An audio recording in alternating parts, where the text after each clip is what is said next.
नमस्कार. अनुपमा स्वादिष्ट पाककृतीमध्ये परत एकदा आपलं खूप खूप स्वागत. हे आता मी पालकची डाळ करत आहे. त्यासाठी मी इथे थोडी तूर डाळ आणि थोडीशी सालवाली मूग डाळ घेतलेली आहे. म्हणजे अर्धी पाऊण वाटी तूर डाळ आणि पाव वाटी सालवाली मूग डाळ घेतली आहे. तसंच इथे 1 ते 1.5 वाटी पालक मी इथे चिरून घेतलेला आहे. अर्धी मूठ किंवा छोटी मूठ असे हे शेंगदाणे घेतले आहेत. 1 लहान टोमॅटो चिरून घेतलेला आहे. तर आता आपण याचं वरण करून घेऊ. याच्यात मी आता ही टोमॅटो घालते आहे, शेंगदाणे, पालक. सध्या थंडीचा सीझन असल्यामुळे पालेभाज्या मुबलक मिळतात आणि एकदा जास्ती आणून ठेवल्या 2 जोड्या की सगळ्या काय आपल्याला भाजीसाठी लागत नाही. तर कधी पराठा किंवा कधी अशा प्रकारे भाजी करून उरलेल्या थोड्या पालक असेल तर आपण अशी ही मिक्स डाळ, पालकवाली डाळ करू शकतो. खूप टेस्टी लागते. नक्की ट्राय करून बघा रेसिपी. तसंच मी इथे तेल घालते आहे.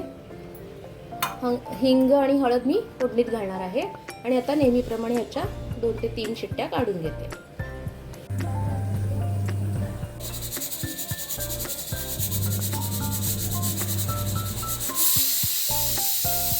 आता 3 शिट्ट्या झालेल्या आहेत आणि मी गॅस बंद करते.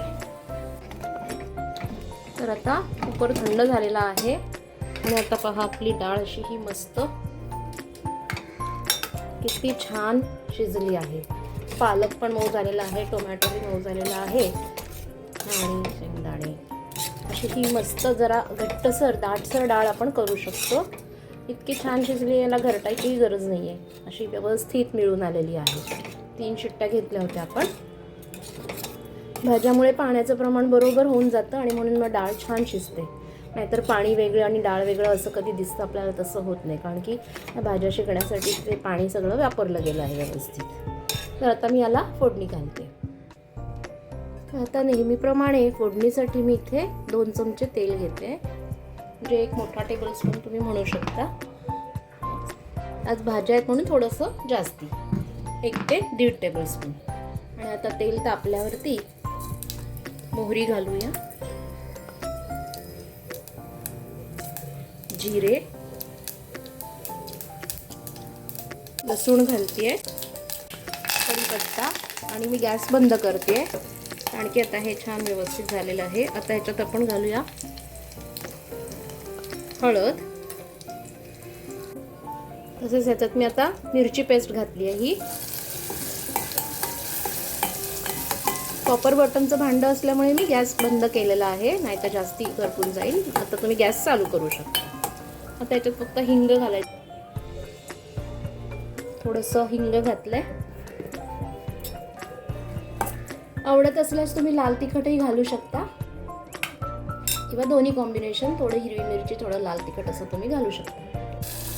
हे मिरची पेस्टचं पाणी घालते मी आधी. कधी पण फोडणीत आधी थोडंसं पाणी घालायचं जेणेकरून मग ते तेल वरती येतं. आणि मग आता आपण ह्याच्यामध्ये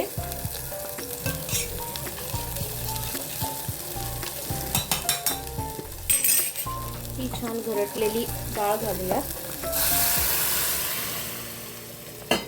जेणेकरून तेल वरती येईल. पाहू शकता तुम्ही. आता मला अजून पातळसर हवी आहे, मी जरा ह्याच्यात पाणी घालणार आहे. मीठ घालायचंय.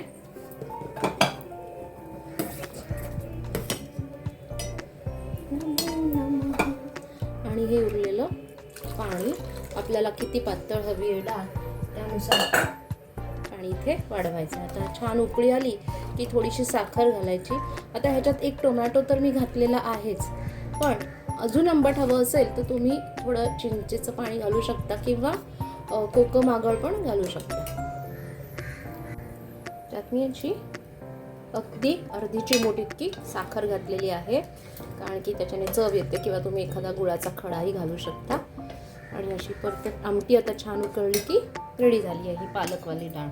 भाकरी बरोबर किंवा आजच्या सात्विक रोटी बरोबर आणि भाताबरोबर, तूप भाताबरोबर तर अप्रतिम लागते.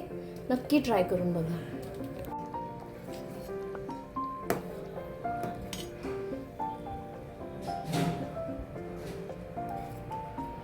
डाळीला छान उकळी आली आहे. आता मी गॅस बंद करते.